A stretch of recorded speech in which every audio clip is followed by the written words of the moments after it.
ఇప్పుడు మీకు ఇష్టమైన జెమినీ టీవీ సీరియల్స్ ని టీవీలో టెలికాస్ట్ అయిన వెంటనే సన్ నెక్స్ట్ లో మాత్రమే చూడండి.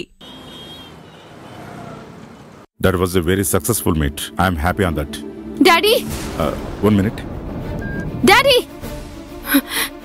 నందుతో ఏం చెప్పారు డాడ్? చెప్పండి డాడీ, నందుతో మీరేం చెప్పారు? అదే చెప్పాను కదా, మీ పెళ్లిని. అదే అబద్ధం. మీరు నందుతో మా పెళ్లి జరిపించడం కుదరదని చెప్పారు. అది జరగకూడదని మాట్లాడారు. అలాంటప్పుడు నా దగ్గర ఎందుకు డాడీ అబద్ధం? ఇదంతా నీతో ఎవరు చెప్పారు? నందు చెప్పాడు. అతని మీద మీరు కోప్పడకండి. నేనే ఫోర్స్ చేసి అడగడం వల్ల ఈ నిజం అతని నుంచి బయటకు వచ్చింది. లేకపోతే అతను ఈ విషయం చెప్పేవాడే కాదు. ఇప్పుడు సమస్య అతను చెప్పిన దాని గురించి కాదు, మీరు చెప్పిన దాని గురించి. నేను చెప్పిన దాంట్లో తప్పే ఉంది. ఏంటి డాడీ, ఎవరో జ్యోతిష్యుడు ఏదో చెప్పాడని నేను చనిపోతానని అనుకుంటారా? అనామిక, నువ్వు చిన్నపిల్లవి, నీకేం తెలీదు. సరే, నేను చిన్నపిల్లని, నాకేమీ తెలీదు. కానీ మీ వయసుకి ఇదంతా అబద్ధమని ఆలోచించే మెచ్యూరిటీ లేదా మీకు? ఏది అబద్ధం అంటున్నావు? నేను చనిపోతానని ఆ జ్యోతిష్యుడు చెప్పడం. అది అబద్ధం కాదు, నిజం, జరగబోయే వాస్తవం. ఆయన ఏది చెప్పినా అది జరిగి తీరుతుందా? అలా ఎక్కడా జరగదు డాడీ. ఆయన చెప్పినవన్నీ కూడా ఇప్పటి వరకు జరిగాయి. అలాంటప్పుడు నేను ఈ విషయంలో ఏమాత్రం కేర్లెస్ గా ఉండలేను. ఇది నీ ప్రాణానికి సంబంధించిన విషయం. ఈ పెళ్లి అనేది నా జీవితానికి సంబంధించిన విషయం డాడ్. అలాగని నువ్వు చనిపోతావని తెలుసు కూడా నిన్ను నేను తనకిచ్చి పెళ్లి చేయలేను. ఏంటి డాడీ ఇలా మాట్లాడుతున్నారు? ఈ విషయంలో నేను తీసుకున్న నిర్ణయం ఎలాంటి మార్పు లేదు. నువ్వు నందుని పెళ్లి చేసుకోకూడదు. మీరేనా డాడీ ఇలా మాట్లాడుతుంది? నా ఇష్ట ప్రకారమే అన్ని చేస్తానని చెప్పారు కదా. చేస్తానని చెప్పాను, నీకు నచ్చాడు కదని నువ్వు చనిపోతూ ఉంటే చూస్తూ ఊరుకోవాలా? అయ్యో, చనిపోతావని ఎందుకు డాడీ హింసిస్తున్నారు? ఎందుకంటే నువ్వు నాకు ఎంతో ముఖ్యం. అప్పుడైతే నా మనసులో ఉన్న కోరిక అది నేను నెరవేర్చలేను. కుదరదు డాడీ, నేను నందునే పెళ్లి చేసుకుంటాను. ఈ పెళ్లి జరగదు. ఎందుకు జరగదు? ఎందుకంటే నాకు నా కూతురు ముఖ్యం, తన ప్రాణం ముఖ్యం, తను సంతోషంగా బ్రతికే జీవితం ముఖ్యం. నాకు నచ్చిన వాడికి నన్ను దూరం చేసి నేను సంతోషంగా ఉంటానని ఎలా డాడీ అనుకుంటున్నారు?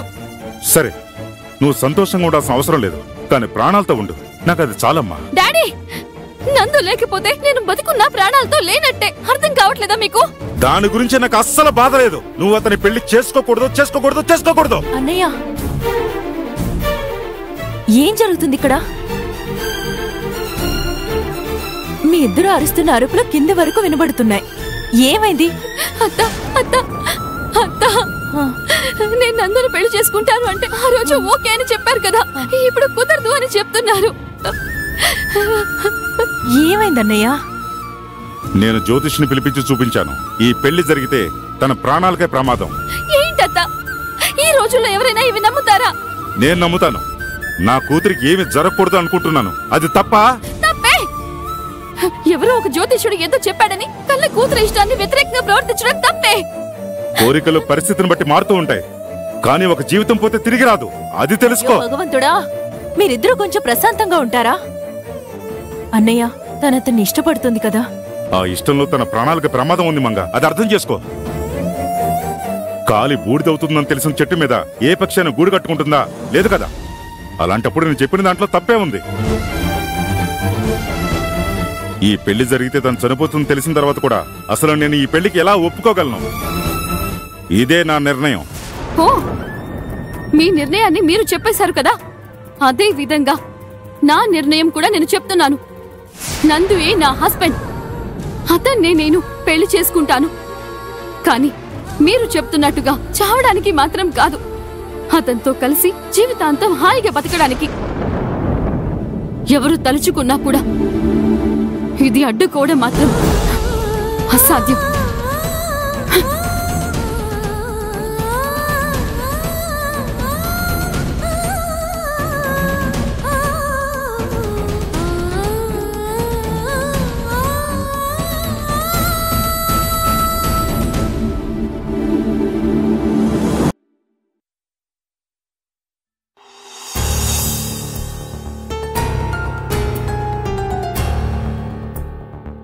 మంగా, ఏమండి ఎక్కడికి వెళ్ళారు మీరు? ఒక్క నిమిషం ఆగండి. ఏంటి?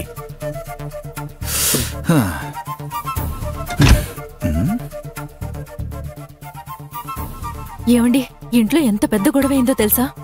కొద్దిసేపటి క్రితం అనామికకి అన్నయ్యకి పెద్ద యుద్ధం. అన్నయ్య మాటకి ఎదురు చెప్పి ఆ నందుని పెళ్లి చేసుకుంటానని తాను అనేసింది. తెలుసు మంగా, బావగారిని కలిసే వస్తున్నాను. ఆయన జరిగిందంతా కూడా చాలా డీటెయిల్ గా నాకు చెప్పారు. ఆయనకు నందు అంటే ఇష్టం లేదు కదా, తనని అనామిక వదిలేయచ్చు కదా. మీరు కూడా ఏంటండి ఇలా మాట్లాడుతున్నారు? అనామిక అతన్నే పెళ్లి చేసుకుంటానని పట్టుదలగా ఉంది కదా. ఇలా చూడమంగా, మొదటి నుంచి కూడా బావగారికి అతను ఏమాత్రం నచ్చలేదు. అతన్ని కలిసినప్పుడల్లా ఏదో ఒక చెడు జరుగుతుందని ఆయన ఫీల్ అవుతున్నాడు. అదంతా నాకు కూడా తెలుసండి. ఆల్రెడీ అన్నయ్య నాకు ఈ విషయం చెప్పారండి. తెలుసు కదా, అలాంటప్పుడు అనామిక అని అతనికిచ్చి ఎలా పెళ్లి చేయగలం?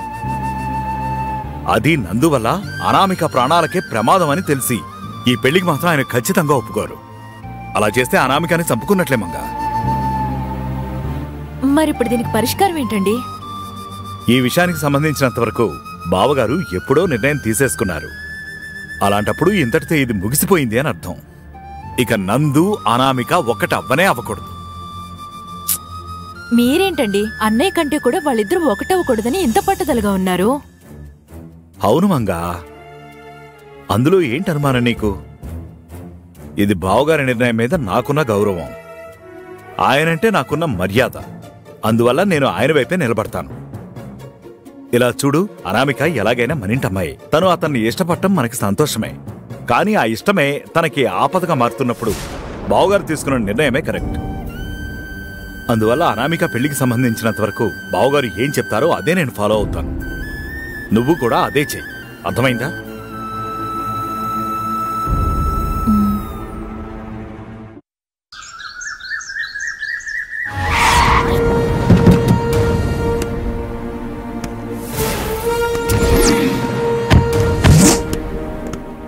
అన్నయ్య, పోలీసులు అన్నయ్య.